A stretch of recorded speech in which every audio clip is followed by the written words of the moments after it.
hello bellow લે ને કાઉલા બધા સારા છે સબ ઠીક ઠાક આજે ફ્રાઈડે ને કાલે ઇન્ડિપેન્ડન્સ ડે ગયું ને આઝાદીનો દિવસ ગયો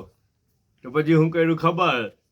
ઘરવાળા બી બધા શું કંઈ ખબર અમારી બી આઝાદી આજે તો રાંધવાની આઝાદી એમ કે તો નાસ્તો બી તમને ખબર ને એકદમ એ સિમ્પલ મોકલી દીધેલો હતો પછી બપોરનું ખાવાનું શું કર્યું ખબર બપોરનું ખાવાનું એમ બી બપોરનું ખાવાનું બી ઉડાવી દીધેલું હતું જે ફ્રીજમાં હતું તે બધું કાઢ્યું ને ગરમ કરીને ટેબલ પર મૂકી દીધેલું હતું એટલે બપોરે બી એનાથી જ ચલાવી દીધું અચ્છા રાતના બી આઝાદી પાછી હા યાર સાચું રાતના બી એ લોકોની રાંધવાની આઝાદી એમ કે ના અમારી બી આઝાદી જ આખો દિવસ આઝાદીનો દિવસ મનાવું અમે બી એમ કે હે ને તો રાતના બી આઝાદી રાતના બી શું કર્યું ખબર પછી થોડુંક બહારથી મંગાવી લીધું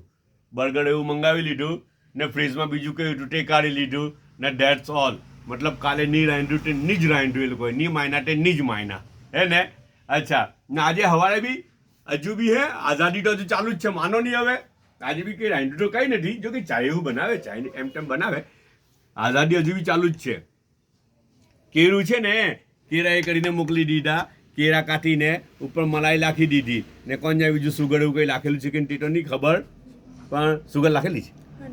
હની નાખેલું છે ભાઈ અંદર મધ છે બરાબર કેળું મધ ને મલાઈ આ નાસ્તામાં મોકલેલું ને ચાયનો 1 કપ છે ઓકે બધા પોતાનો ખ્યાલ કરજો પાછા મળવું આપણે